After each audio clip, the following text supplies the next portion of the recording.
Good afternoon, everybody. Welcome once again to the weekly live webinar presented by Affinity Federal Credit Union. Today's topic is budgeting basics.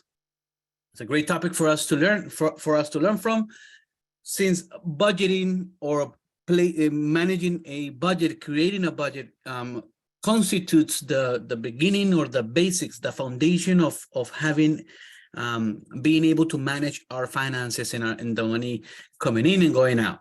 Okay. As we begin, before we start, I just wanted to share with you guys this brief disclaimer. The disclaimer states that all of the information provided to you this afternoon is intended to be for informational purposes, for educational purposes. It does not constitute any legal, tax, or financial advice. Each person's circumstances are different. And if you want to talk to a professional because you want to discuss something that is going on in your life, feel free to reach out, and I'll be more than happy to put you in touch with a professional that can have a one-on-one talk with you and advise and give you some kind of guidance. All right, very good. So let's get started. A budget is telling your money where to go instead of wondering where it went. This was said by Dave Ramsey.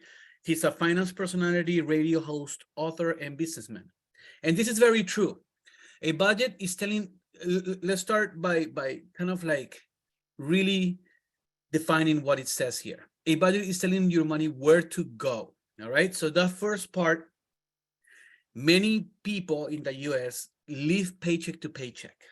And sometimes they get paid, they pay their bills, they have some money left over and they spend it, and they never get a chance to actually save up for their financial goals. Or they get paid, they pay their bills, and all of a sudden they want to go to the store and they find out that they don't have any money because they have to pay their bills and spend their money some other ways.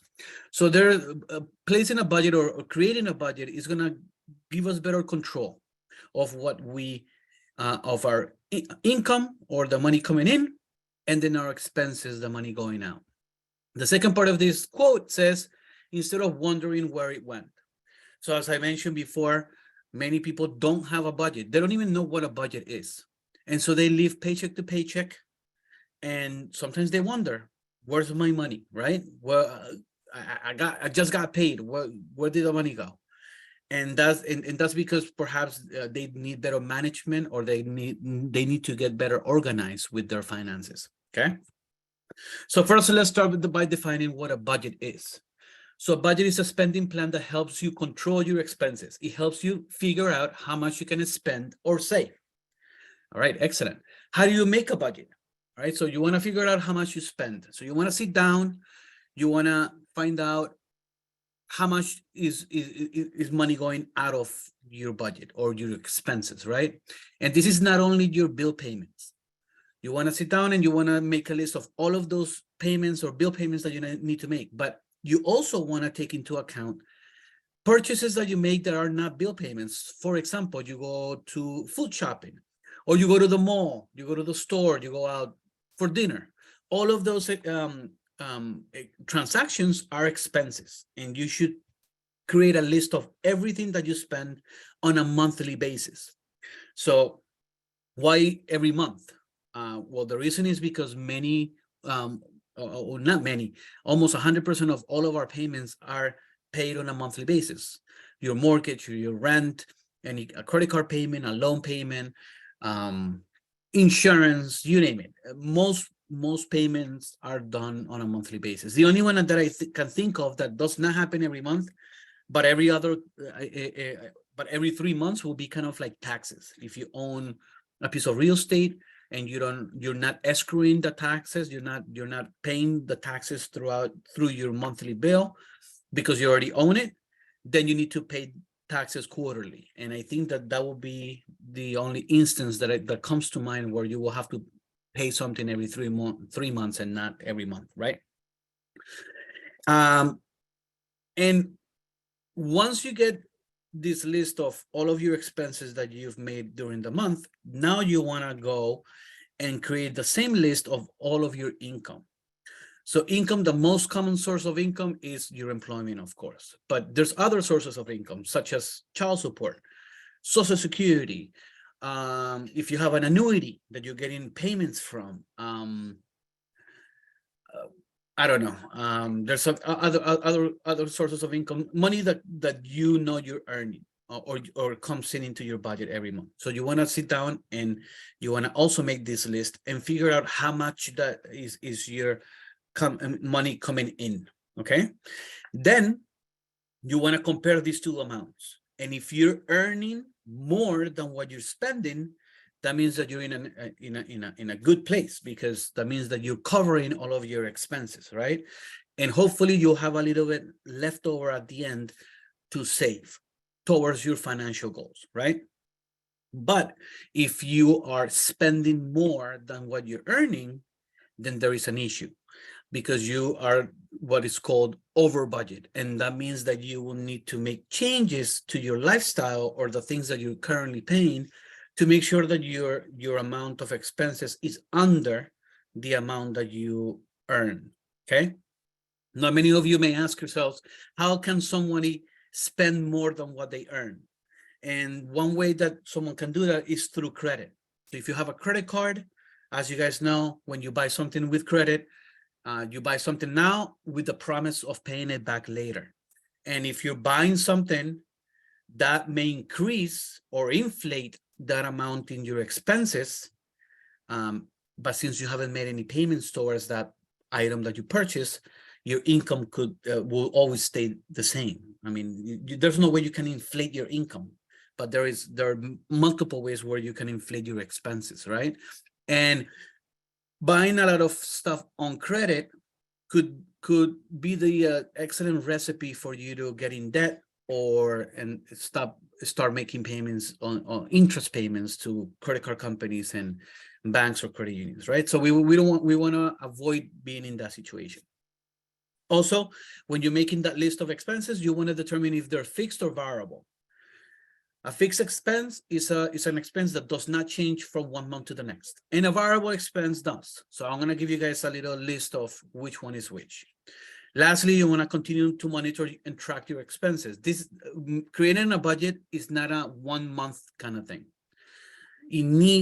When you create a budget, you need to be constant, you need to be disciplined, and you need to do it every month. It doesn't help you if you create a budget for the month of March, which is just finishing, and then you remember to do it but again in September, and you do it again, because what happened in between? So once you're able to create a budget, this is something that is done every month.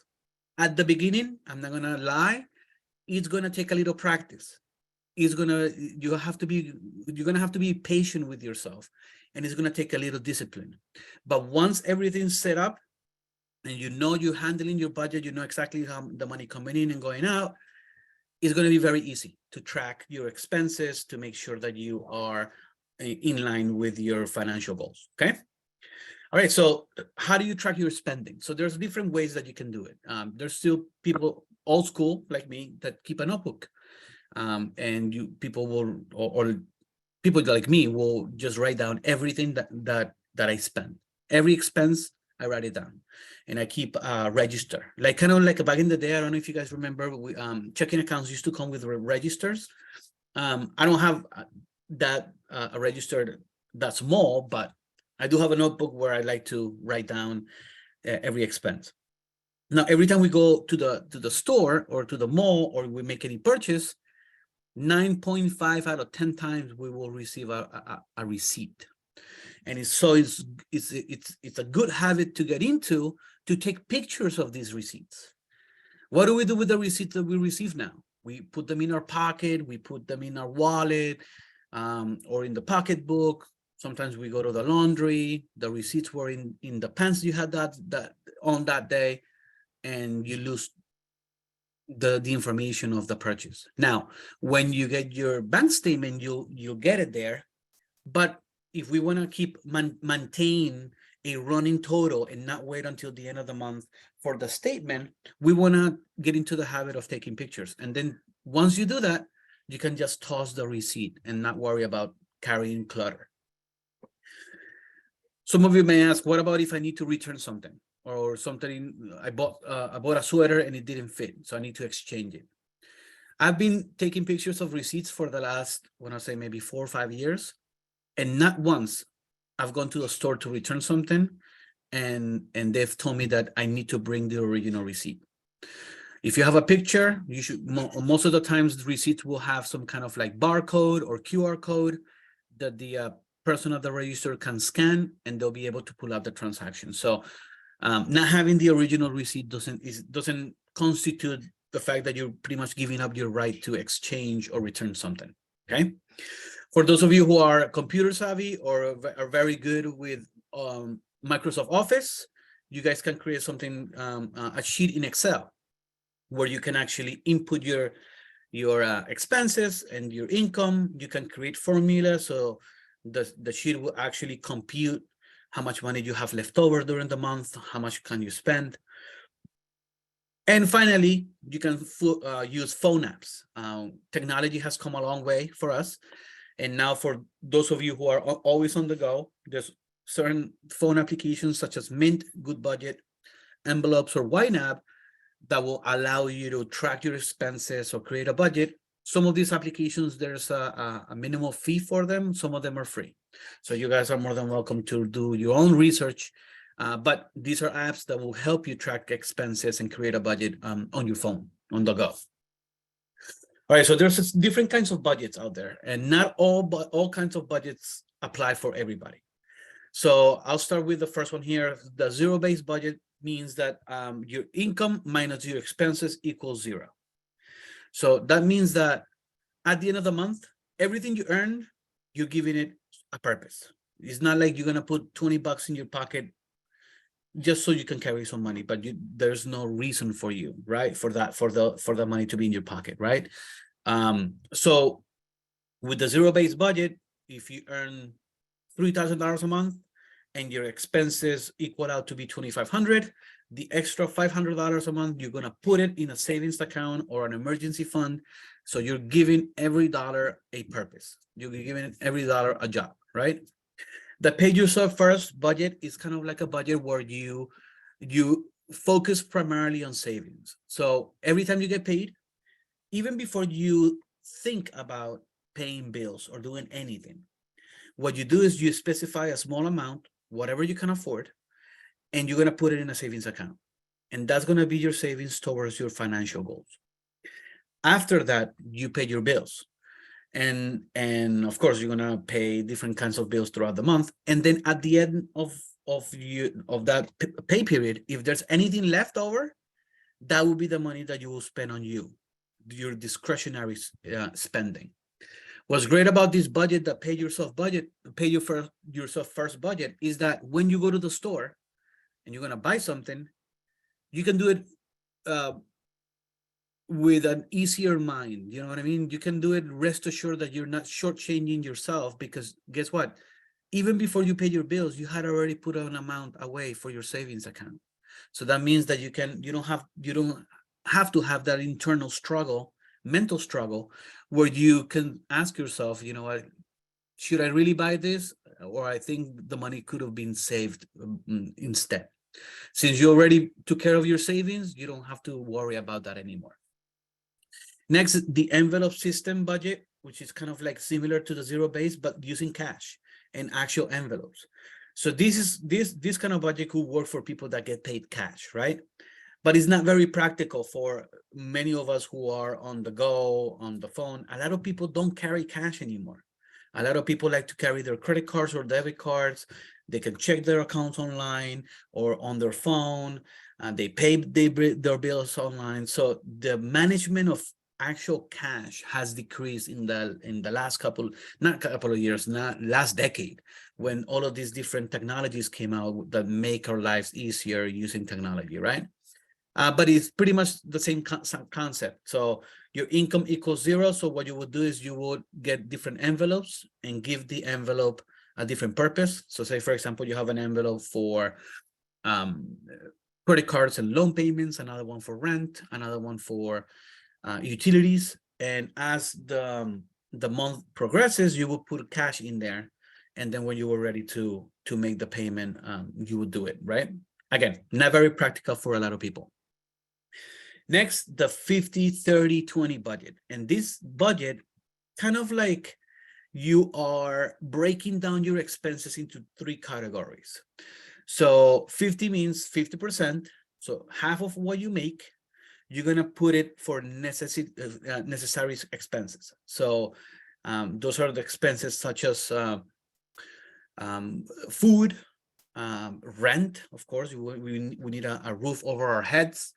Another expense will be clothing, but just getting dressed, right? Because then it comes to, you come to the concept of, am I buying a sweater at Target or a Banana Republic? So it's the same sweater, it's gonna serve the same purpose, but when you buy it at Target, you may buy it at lower prices than if you were buying it at a high-end store, you know? So this is where, and I'll talk a little bit about that, where needs and wants come into play. Next, 30, which is 30%, is for discretionary expenses. So this will be the money that you will use to go out, to hang out with friends, to go bowling, to go to the movies. This is the money that you will use for yourself. And lastly, 20% will be for savings. Okay. Now, with this budget, you need to be a little bit flexible, because as you guys know, there's bills that may change. The variable bills or expenses may change from one month to the next. So 1 month, if that 50 was 50%, the following month it could be 55% or 60% of your income, because you need to pay those different bills. So you need to be a little flexible with this kind of budget. It cannot be that rigid, because you want to make sure that you take care of all of your responsibilities during the month, right? Finally, the no budget consists entirely of not spending money that you don't have, which is easier said than done. And this is where I'm going to talk a little bit about needs and wants. So defining what a need and a want is very simple. A need is an item that we're buying because we require it in order for us to survive, such as food, such as paying rent, right? Paying utilities. We cannot just stop paying the electric bill, because not having electricity is going to put us in peril, right? A want is an expense where you want to treat yourself in the moment, but if you don't buy it, it's not going to change who you are, and it's not going to put you in harm's way.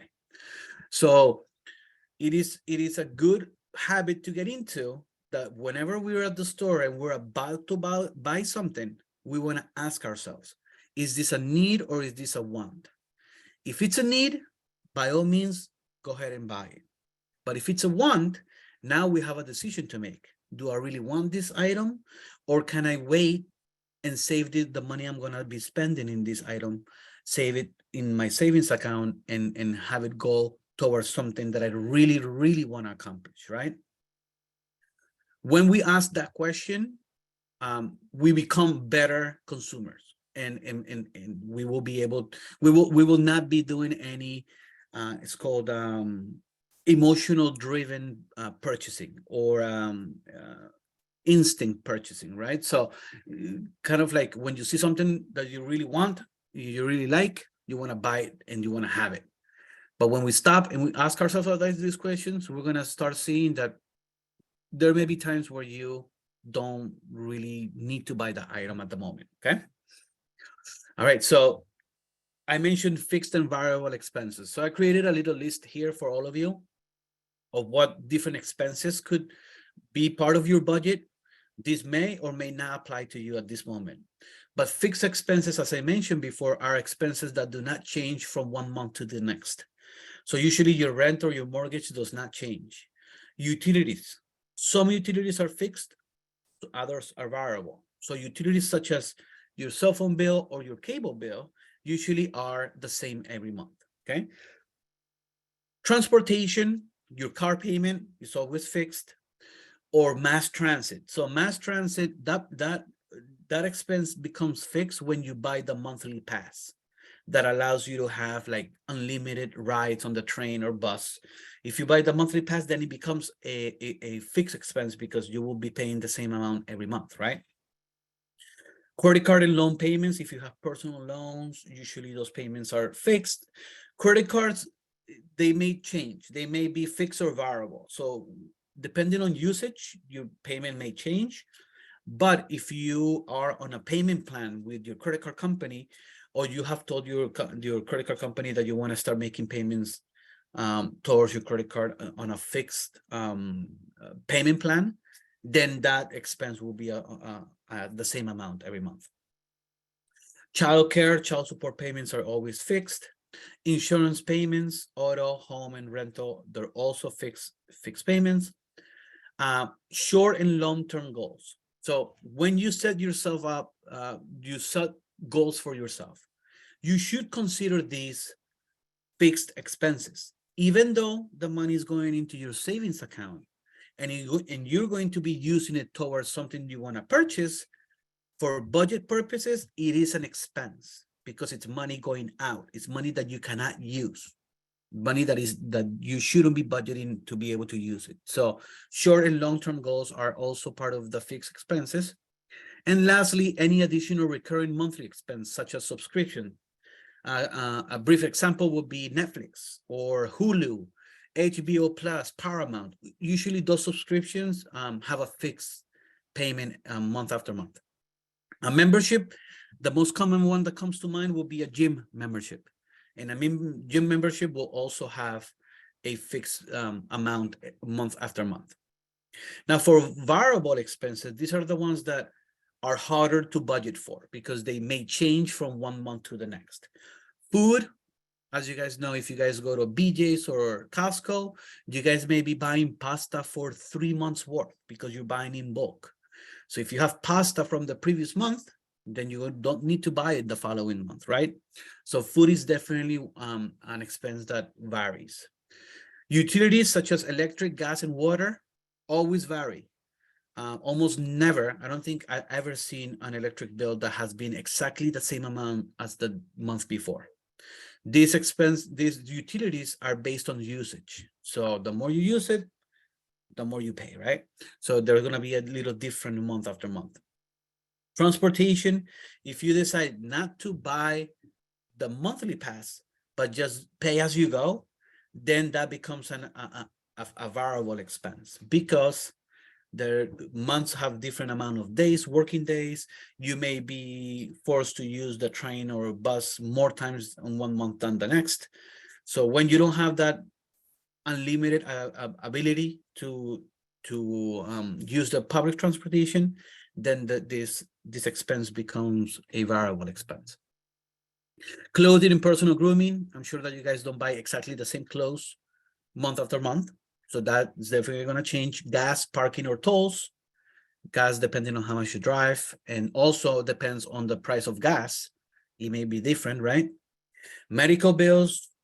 Hopefully, we're not getting sick every month from the same thing. So that way we can pay exactly the same amount every month. So that we may get sick in March, but hopefully we will not get sick in April. So those expenses change as well. Recreational activities and entertainment. If you go out with your friends, those are expenses that definitely will be different month after month. Now, an emergency fund. This is very important because not a lot of people have emergency funds in place. And when you set up your budget and you're able to save up a small portion of your money towards your financial goals, out of that money that you're able to save, you should designate a small amount towards an emergency fund. An emergency fund is a savings account or an account where you can put money there that you're going to be using that money to get you out of an emergency or out of a tight spot, right? So examples could be necessary home repairs, unplanned car repairs, medical bills, or monthly expenses if you lose your job. We're not thinking about getting sick, but if we do and we need to go to the doctor, guess what? We need to pay a copayment. The doctor prescribes medication. Now you need to go and buy medicine. And those expenses need to come from somewhere. And if you are prepared and have a small emergency fund, you should be tapping into that money to pay for these expenses and not using the money you have in the bank that may be budgeted for something else, okay? Generally, it's recommended for you to save up to 3 to 6 months worth of living expenses in reserves. And the reason why 3 to 6 months is recommended. And actually this came after the pandemic and COVID.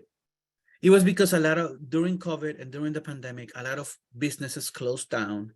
A lot of companies started laying off people or cutting their employees' time, working time in half. So before, when you used to work 40 hours a week and overtime, now you were only working 20. So what happens is that if you're able to save up as at least 3 to 6 months, you have that time that in case you lost your job, you can live off your savings while you look for a new one. Okay. Now, 3 to 6 months could be a lot of money. As many of you guys know, rent is very expensive, $1,500, $2,000 a month. So if you factor in, let's say 3 months worth, just in rent, you will need to save up at least $6,000, right? So I don't want all of you to get discouraged by the amount of money that you need to save. We wanna focus here on developing the right behavior. So once you get used to saving and putting money away towards an emergency fund, whether it's $20, $50, $100, whatever you can afford. Once you develop that behavior and you just do it, it's gonna happen naturally and automatically. Once you get paid, you're gonna see that that small account is gonna start growing. And as you advance in your career and you're able to find another employment with better pay, you will be able to increase that amount even more. Okay, but a lot of people is like, oh, how am I gonna save $6,000 worth of stuff, right? And I totally get it. It's a lot of money, right? But don't get discouraged. Just develop the behavior and get used to saving. Now, how do we get used to saving? By putting a budget together and controlling how much we spend versus how much we earn. Okay. So making your budget work. Does your common income covers your expenses? If it does, as I mentioned before, great. You're in a great position. Consider increasing the amount budgeted for savings towards your short and long-term goals, as well as the emergency fund, which is what I just mentioned, right? But if not, if you're spending more money than what you're earning, then you need to do something. You need to figure out how to either spend less or earn more, okay? So cutting back on expenses, and this little list, again, I put it together for you guys as reference. It may or may not apply to you, but these are tips on where you can cut back on some expenses. When you go food shopping, you want to make a shopping list and you want to follow it to a T. You know, you don't want to start buying stuff that you don't really need.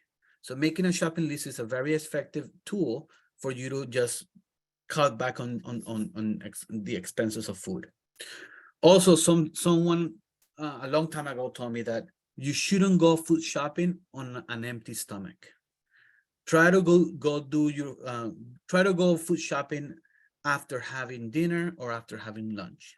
And the reason is because if you go hungry, if you go on an empty stomach, you're bound to buy stuff during your food shopping that you may not really need, but your body is asking you for food. So automatically you're going to be attracted to things that perhaps you don't need at the moment, or you don't need for you to cook for the week, but you just want to buy it because you're hungry, right? Next, you want to shop around and compare prices. You want to shop at warehouse clubs, Costco, BJ's, Sam's Clubs.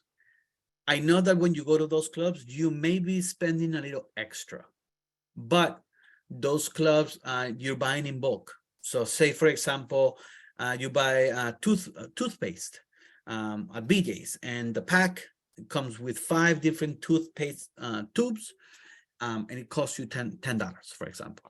You're buying toothpaste for the next 3 months, right? If it costs you $10 and there's 5 in the pack, that means that you're paying about $2 per each tube of toothpaste. If you take that same item and you go to ShopRite or you go to Pathmark or you go to Stop and Shop and you see how much they're selling it for, they could be selling it for $3.50 or $4, even double. So this is where you save. You may spend a little more, but you're buying in bulk for the following months. Okay. We want to shop for cheaper internet and cell phone service. Sometimes we may, in our plans, we may have stuff that we don't really need. So it's always good to just do a quick audit of our services and see where we can cut some services that they may be giving you and that you're paying for and you don't really need. You want to use coupons or deal websites. This is a little bit time consuming, but if you have the time and you have the you want to go through those mailings that give you the local advertising with the coupons, or you want to visit different deal websites, you'll be able to find some savings by taking it to the register once you're ready to pay. Okay. Prepare meals and bag lunches. This is a very simple one, because let's not kid ourselves. Lunch could easily be $14, $15 per day. But let's use a simple number. And let's say you're buying lunch and it costs you $10 every day. Which I'm being very generous, but let's say it's $10. So if you buy lunch every day out, you're spending $50 a week. That's $200 a month. That's close to $2,500 a year in just lunch. Let's forget about the coffee, the morning coffee, the Dunkin' Donuts or the Starbucks, and let's forget about dinner. Just lunch. So $2,500. Depending on what you cook, if you're able to cook the previous evening for your dinner and then save something for the following day for lunch, or if you have the time and you wake up early during the morning and you can prepare yourself a quick lunch, you're going to be cutting that amount, if not in half, perhaps a little more, because it's a lot of money that you'll be spending in eating out. Now, I'm not saying that you don't eat out at all. You know, we want to treat ourselves whenever we can, because we work hard for our money. So whenever we going out with friends, we want to perhaps treat ourselves, right? But this is something like I want you guys to think about on a daily basis. You guys shouldn't be buying lunch or buying out every day, right? This is another way for you guys to cut your expenses. Also, don't shop recreationally. And that's when you just hit the internet, you hit your phone, and you're just pretty much browsing different stores to see what they have without a purpose. That's shopping recreationally and should be avoided. Only shop when you need to. Because when you visit Target.com or Amazon or Walmart just to see what they have, you're going to end up buying stuff that you don't really need. Okay. Also carpool, if possible. If you know someone that lives close by and you guys work at the same location, 1 week you could drive that person, the following week they could drive you, and you'll be saving on maintenance and gas. You want to shop used, refurbished, or generic. For generic, as you guys know, medication, brand name will always be more expensive than generic kind, and generic is actually the same ingredients, the same medicine. It's just not brand name. Okay. Lastly, you want to review online subscriptions. So as I mentioned before, those subscriptions could be Hulu, Netflix, HBO Plus, all of these different services, right? And sometimes and it happened to me, I had many services active where I was paying $10, $15 a month for each one of these services, and I was not using it. I don't have the time during the day to sit down and watch TV that much. And so I just chose the one I was currently using, and I suspended and canceled the other services, because we shouldn't be paying for 4 different streaming platforms where perhaps we don't have the time to actually see the content that they have, right? Ways to increase your income. So there's these are also tips that you could actually get some extra income. If you are qualified, you should be applying for unemployment benefits. Also, we can get a part-time job or a weekend job, something that can give us some extra cash at the end of the week. We also want to take advantage of the earned income tax credit. So the earned income tax credit is something that accountants and tax preparers will apply for, And this will be for people that would earn under a certain threshold that the federal government has placed, and also cannot be claimed by anybody as a dependent. So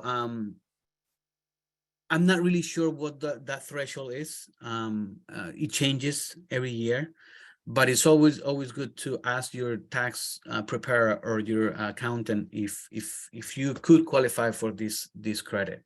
If you do, it's actually an assistance that the federal government sends your way to help you out. Okay, you can start a home-based business, home sales, data entry, childcare, party planner. There's so many different things that you could do at home. And now that things have changed, we are encountered with a new normal where many people are working from home. A lot of businesses have changed their structure and their focus on allowing people to work from home. So there are more and more positions available where you could actually work from home instead of going in physically to an office. Finally, you can complete micro jobs or gigs. So if you are good with pets and you want to do a pet sitter, WAG or Rover are two websites where you can get in there and put yourself as somebody that can pet sit someone's dog or pet, right? You can sell your stuff through the Facebook Marketplace or Poshmark. If you're driving and you have some time to spare, you could do Uber, you could do Lyft, DoorDash, and that's called the gig economy nowadays. Fiverr is another great website, and that's if you're really good at doing something that you can charge. I'll give you guys a quick example. I'm bilingual. I speak English and Spanish. I've put myself up in Fiverr as somebody that can do translations. So if somebody needs a document translated between English and Spanish, they will contact me, they will send me their file, I will do the translation, and I will charge them for it. Something else that is also very popular on Fiverr, if you're good doing resumes. So people looking for employment that they've never done the resume or they need help with them, they can contact you and you can help them out and charge them a fee for it. Lastly, tutor.com will be another great place to go to if you're really good with math or science or social studies or different kinds of topics in school that you can actually tutor somebody and teach them outside the classroom. Okay, and you can actually charge for that service as well. Finally, once you put your budget in motion, you're able to really define how much money you earn versus how much money you're spending, and you're having some money left over at the end of the month. If you're gonna start saving that money towards your financial goals, you also want to define those goals. You want to give these savings that you're gonna be able to do. You want to give it a purpose, a goal. You wanna set yourself a north, right? And you want to get there. So there's two kinds of goals, financial goals: a short-term goal and a long-term. Short-term goals are goals that you can accomplish between 1 to 2 years, and it can easily be as paying down on a credit card debt, or buying a new car, or upgrading your current car. It doesn't have to be a new car, but it could be a used car, but at least an upgrade, right? Getting a degree, or planning a wedding, going on vacation is another one. Short term, right? Long term could take you 5 to 10 years or even more. And that's owning a home, starting a business, paying for your children's college or retirement. Now, when you give yourself goals, these goals are just examples of what a goal could be, but goals are very different to different people. My goals are very different to your goals right now.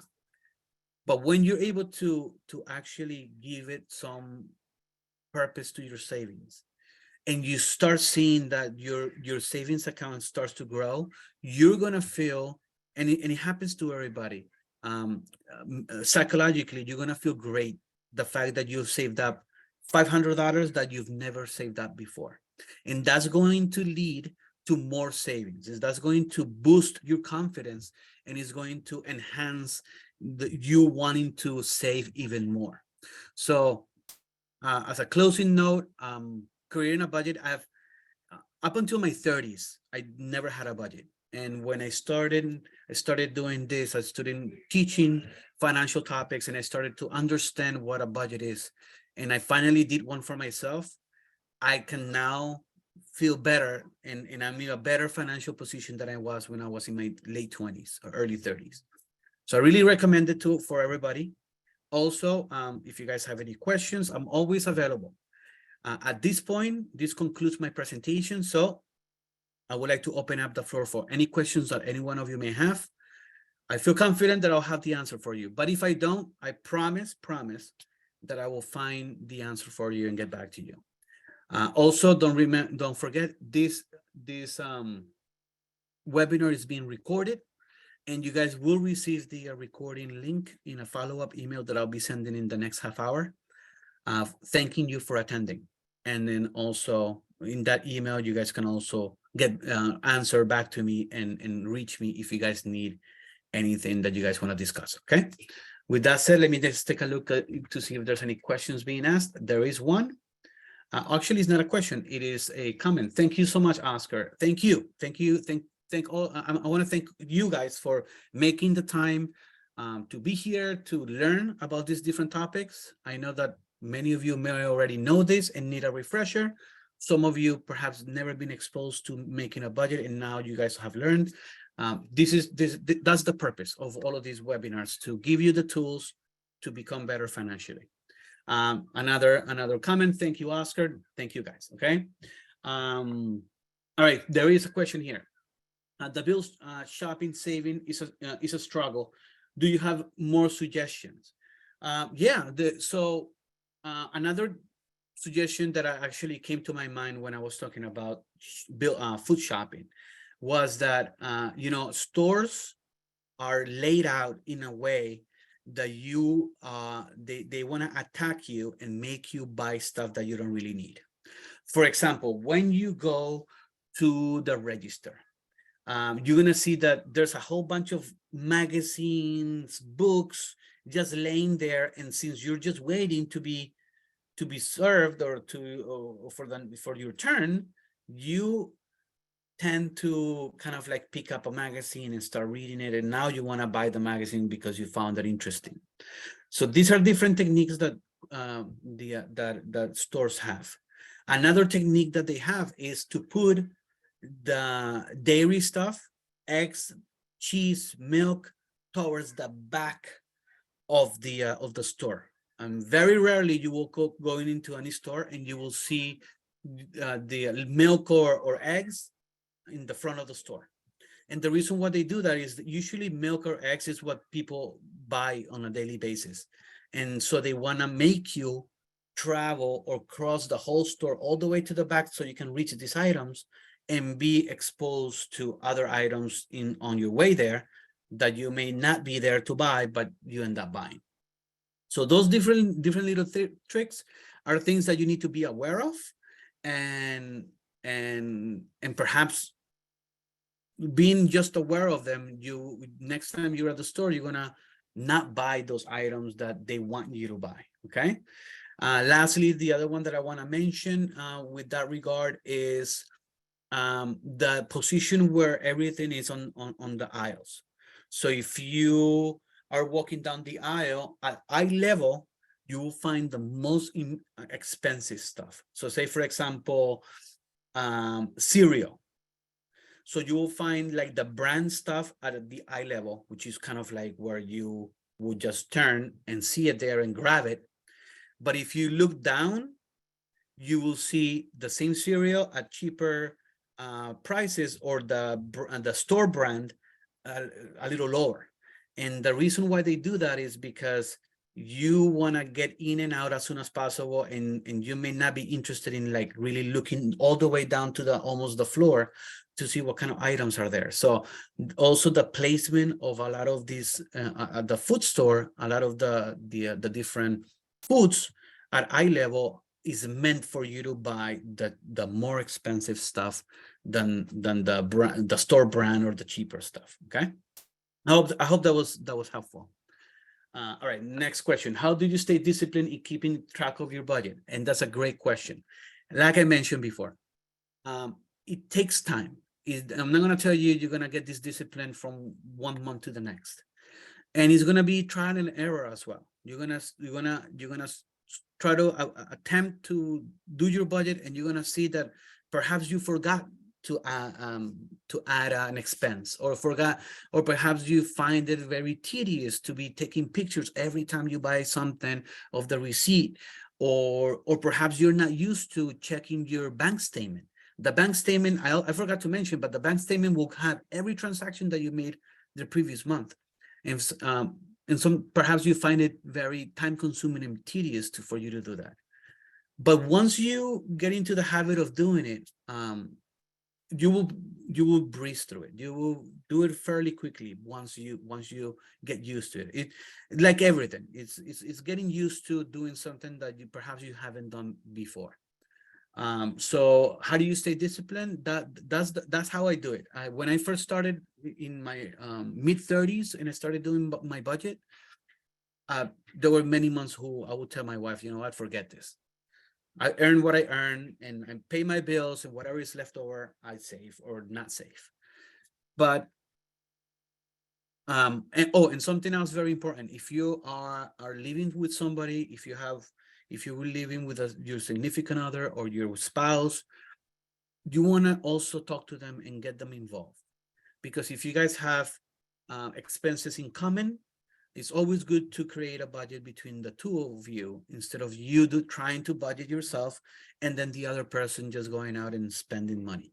So sometimes it's hard to do that, and it happened with me and my wife. Now that I remember, she is not she's not into finances, and it took me a little time for me to really explain to her what I wanted to accomplish. But once I got her on the boat, now we kind of breeze through it, and now we can just kind of like, you get used to it. So don't get discouraged at the beginning if you attempt it and you find that perhaps you forgot to do something, or you're not keeping track of everything that you should. But just do it. Just try it and do it. Okay. How can we find examples of the different budgets? So everything that I explained to you guys today is I got by researching the internet. Okay. But if you guys need me to add some of that information and some information on budgets, specifically about different budgets, I can do so on that follow-up email that I'm going to be sending to you guys. That's no problem. Okay. All right. Very good. Next question. Let me take a look. Can you elaborate, discuss a little more on the zero-based and pay yourself first budgets? Absolutely. So the zero-based budget it's a budget where you're giving every dollar you earn a job or a purpose. So let's say you, at the end of the month, you earn $3,000 and your expenses is $2,800. That means that you have $200 left over. That money shouldn't be put on in your pocket and carried just in case if you go out to the mall and you just want to buy something. That money should be saved. So it's kind of like your income minus your expenses equals zero. And this is a hard budget to do, because again, we always are tempted to carry a little bit on ourselves, right? Because we want to spend money. We don't want to, our nature is to be spenders, not to be savers, right? But when we do it that way, we're able to maximize the savings towards our long and short-term goals. Okay. The pay yourself first budget is the budget where when you get paid, before you pay your bills, before you do anything, you specify a small amount to go to your savings first. Then you tackle your expenses, and whatever is left over, that's the money that you will use for your discretionary spending, which is going to the mall and buying and treating yourself. The pay yourself first budget is great because you already are specifying a small amount to go to your savings. So no matter what you're saving before you do anything else. So when you go to the mall and you're spending money on yourself, you can kind of like rest assured that you already saved. You bypass that internal struggle of saying, you know what, I shouldn't buy this, I should be saving this money. Well, guess what, you already did that. So you can pretty much feel free to use your money on yourself however you want to, because you already took care of saving towards your financial goals. Besides having the extra funds, how can one check their progress? So online banking. Online banking is a great tool where you can actually check your balances on your checking and savings accounts. You can actually, there's a way where you can actually restrict access to your savings account, if I'm not mistaken. And I will have to check with you guys, because I mean, I know back in the day you could. For example, in my checking account, in my online banking, I want to see just my checking account. I don't want to see my savings. Even though I'm saving, I don't want to see my savings because I may feel tempted in using the money there. So I'm not sure that if that's still possible. I'm gonna get in touch with somebody at the branch level and find out if it is still, like, you can limit the information you see on online banking. But going back to your question, how else can you check your progress? Well, the way I would do it, for example, last year I wanted to upgrade my card, and my vehicle was good, but I wanted to get something better. So I kind of like searched what I wanted to buy, and I saw how much more was going to cost me. And let's use random numbers. It was going to cost me $5,000 for me to upgrade my vehicle. So when I started saving towards that, as I started saving, what I would do is I would in an Excel sheet, I had my $5,000 goal, and then I would just update myself on where I was percentage wise. So for example, I was 25% of goal, and then I was 50%. So that was a way that I used to kind of like tell myself that I was gonna get there, that I was gonna almost there, then one last push to motivate myself. That's one way to do it. You can actually find out how much is it. I took it a step further. I wasn't just saving to upgrade my card.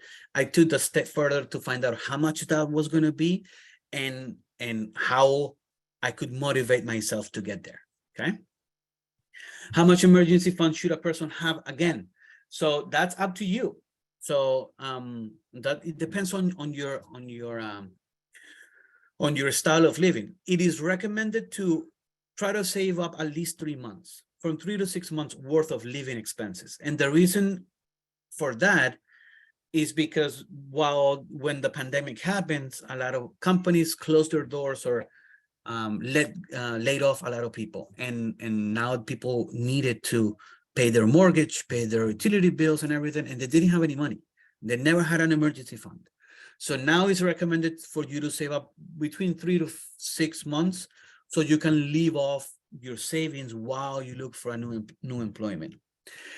Things have come around a little since the pandemic.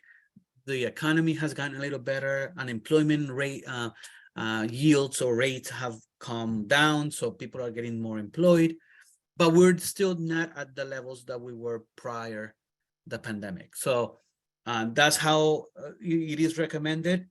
Like I said during the presentation, I don't want you guys to get so discouraged about the actual amount that you have to save for an emergency fund. More importantly is to create the behavior and get used to saving and putting some money away towards that purpose. All right. When you get a loan for a house, how many bank statements does a bank or credit union wants to see? Great question. And actually, this is very off topic because this has nothing to do with budget. But I'll let you know. Actually, right now, tomorrow evening is part 4 of our home buying presentations. And if you haven't registered, I'll include the link for part 4. I know that you may say part 1, part 2, and part 3 already happened. But if you register for part 4, you'll get the links to rewatch the part 1, part 2, and part 3 of the home buying presentation. In those presentations, they discuss what is required for a home loan and to get a mortgage.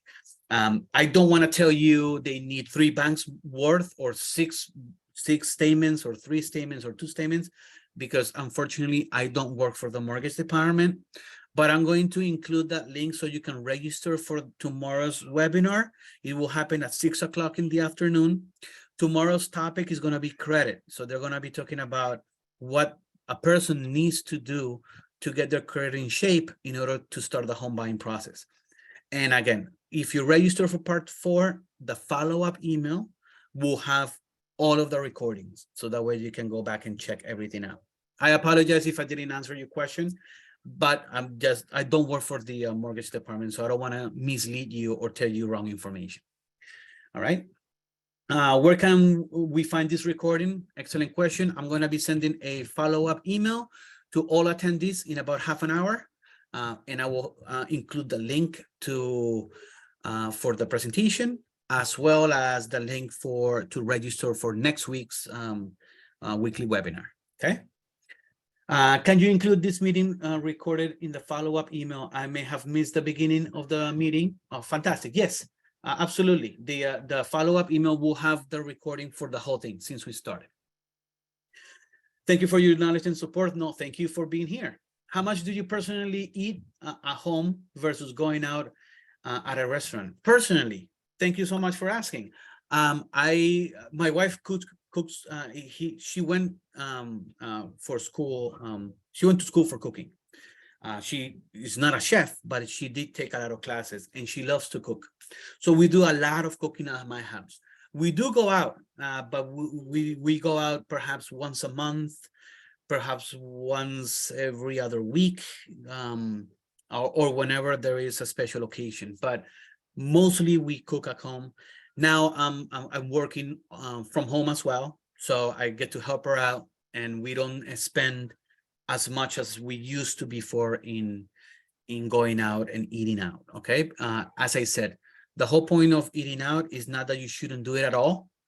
You want to treat yourself every now and then, but you want to be conscious of how much money you're spending when you go out, and if it's better for you to cook at home and try to save up a little more and to put towards saving that home down payment, or upgrading your car, or going on vacation. Okay, great.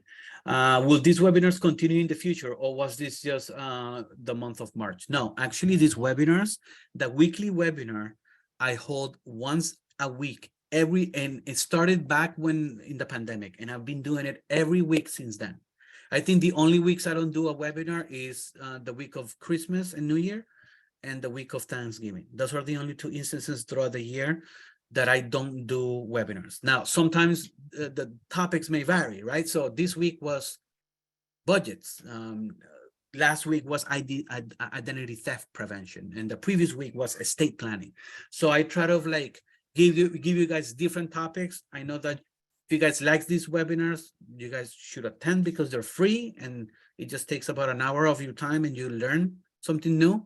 But there may be topics that do not apply to you. For example, estate planning. Perhaps you're young and you're not thinking about your legacy, right? So those are the ones that you would choose which ones to attend and which ones not. Besides the follow-up email I will include the link to register for next week's. You can go to our website under the financial education tab. You will be able to see all of the upcoming webinars and when they will happen. Actually, I think yesterday they put up all of Q2s. So there's April, May, and June webinars already up in our website. So you guys can more than welcome to register for any of those. Do you recommend Costco shopping over ShopRite? Do I recommend it? It depends on what you're buying. If you're buying stuff that you want to buy for your family for the next 2 to 3 months, then I definitely do, because you're buying in bulk, and some items, if you do the math, will be cheaper if you buy them like this than if you just go and buy them as you need them at ShopRite. But there's things at ShopRite that they're not sold in Costco. So when I do my own shopping personally, I go to BJ's and I buy some stuff at BJ's. And then I go to the local supermarket and I buy, for example, meat. I like to buy my meat at the local supermarket and not a Costco or BJ's, even though they do have a butcher and they have meats there. It's just, it all depends on your preference and what you like, right? All right. Lastly, last question. What's better, to stay on track or keep track debit card and credit card? Both. So what you want to stay on track with your budget. You want to make sure that you account for every expense that you make, but you also need to keep track of your debit card transactions and credit card. And most importantly, the credit card, because credit cards, if you pay off your credit card at the end of the month, you don't have to worry about interest. Whatever you use, you pay off at the end of the month. But if you let a portion of that balance go to the next month, now you're paying interest. And that money that you're paying in interest could be money that you could be saving towards your financial goals. So to answer your question, you should stay on top of both your budget and your transactions, your debit credit card transaction. But from your question, I think the most important thing that you should be keeping track of will be your credit card transactions, because again, to avoid paying interest and to try to pay it off as soon as possible. That way you can start saving that interest money towards your financial goals. Very good. Great questions. Thank you so much, everybody, for staying here. There's 17 of you still in the webinar. We had over 60 people attend. So I want to thank you guys that are still with me. Thank you so much. I would like to bring this webinar to a close. Hope to see you guys next week. And please be on the lookout for my follow-up email that I'll be sending in the next half hour. Okay. Thank you once again. And I wish you guys a great afternoon. See you guys next week. Bye-bye, everyone.